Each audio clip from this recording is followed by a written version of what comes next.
Hello guys, welcome back to Reading Club. Today I'm going to start a new book called The 26th Story Treehouse. Chapter 1, 2, and 3. Chapter 1, The 26th Story Treehouse. Hi, my name is Andy. This is my friend, Terry. We live in a tree. Well, when I say tree, I mean tree house. And when I say tree house, I don't just mean any old tree house. I mean a 26th story tree house. It used to be a 13-story tree house, but we've added another 13 stories. So what are you waiting for? Come on up.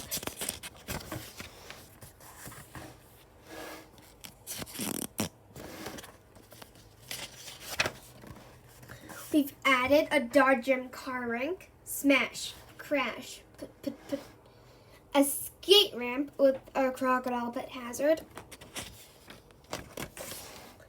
a mud fighting arena, an anti-gravity chamber. No, my money! Thanks for the tips, Andy. An ice skating pond with real live ice skating penguins. A recording studio.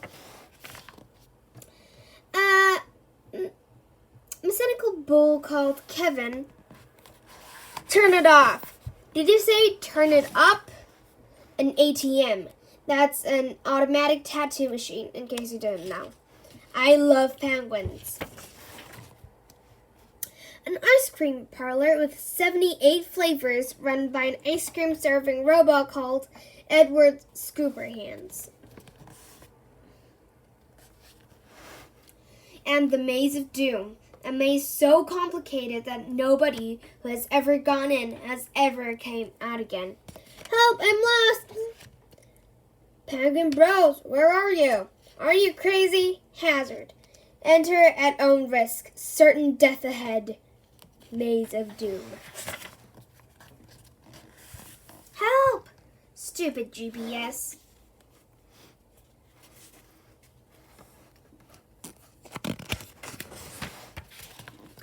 As well as being our home, the treehouse is also where we make books together. I write the words and Terry draws the pictures. Mr. Big Nose. As you can see, we've been doing this for quite a while now. Hold the ladder steady. Stupid possum. Haha. The 13-story treehouse. Sure, Terry can be a bit annoying at times. Water. Bucket. Andy. Door. Me. Innocent. I'm not coming down. Grrr. We'll see. Mini flamethrower. Uh-oh. Oops. Idiot. Crunch. But mostly, we get 'em pretty well.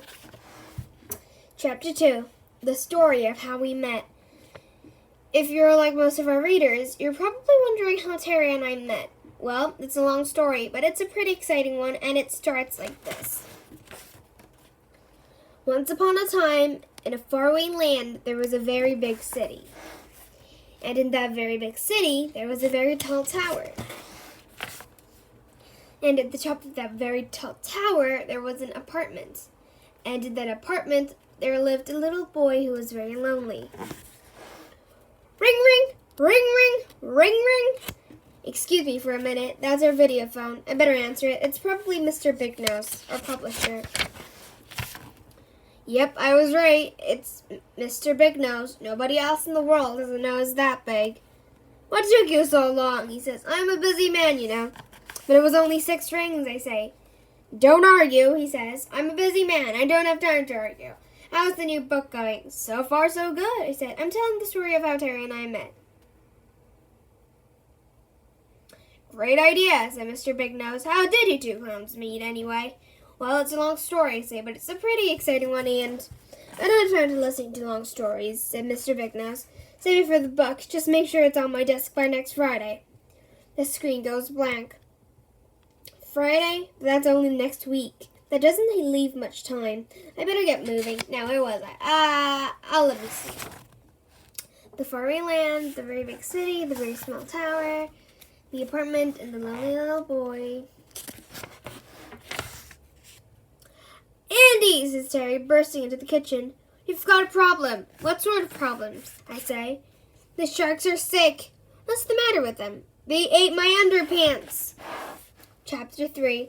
Why the Sharks Ate Terry's Underpants. I looked at Terry for a minute as I tried to understand what he just said. I'm sorry, I say.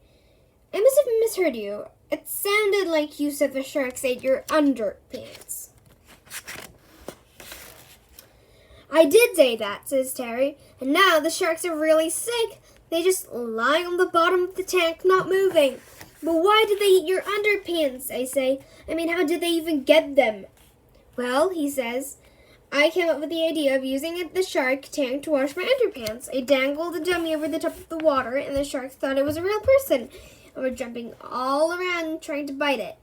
And that churned up the water, like in a washing machine. So I put my underpants on the end of a stick and lowered them into the water. But the sharks were jumping around so much, they knocked the underpants off the stick, and then they ate them. Now, the sharks are just lying on the bottom of the tank, and they've got a weird green color. Green, bottom of the tank. Terry has done some dumb things in the past, but this had got to be the dumbest ever. The top 5 dumbest things Terry had ever done. 5. Put jelly crystals, lots, in the penguin bath. 4. Rode his horse along the beach and passed the sign that read, Danger, quicksand. It's going to work out just fine, horse. 3. Went rowing with his elephant friend. 2.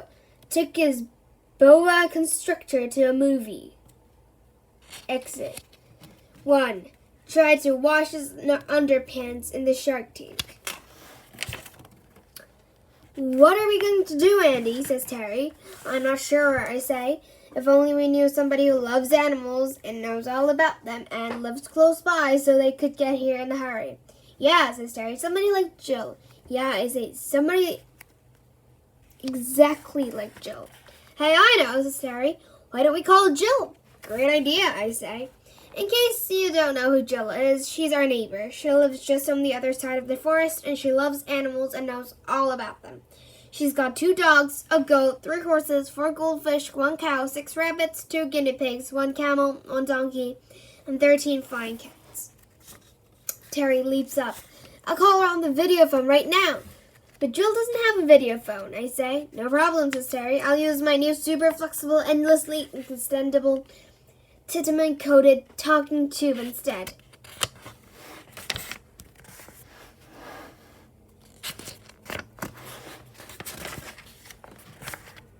Stupid tubey thing. Snake? Tubey thing.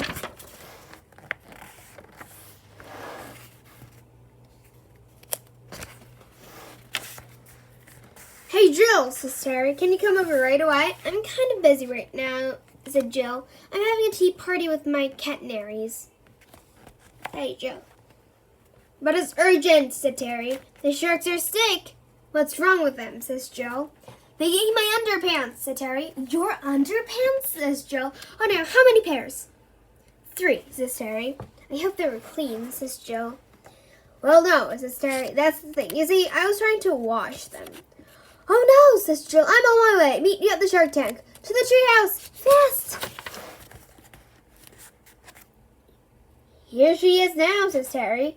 Wow, I say, that was fast. Yes, says Jill. These flying cats are great. Turning Silky into a canary was the best thing you ever did, Terry. Unlike feeding your underpants to the sharks, which has got to be pretty much the worst. Jill peers into the tank. The poor things, she says. I'd better get in and take a closer look. We watched as Jill and her cats dived into the tank and set to work. She tried acupuncture, dorsal fin massage, and guided meditation. You are in a cool, deep ocean. You see a body thrashing helplessly. Shark acrobat, aerobics. You put your dorsal fin and you put your colossal fin out. and motivational movies. Eek! But nothing seems to work. Finally, Jill rises to the surface. They're definitely the sickest sharks I've ever seen, she says. They're so sick, in fact, that I'm going to have to operate. Operate, I say. Yes, said Jill. I'm going to have to perform open shark surgery. If you like this channel, please subscribe, Reading Club. Thank you.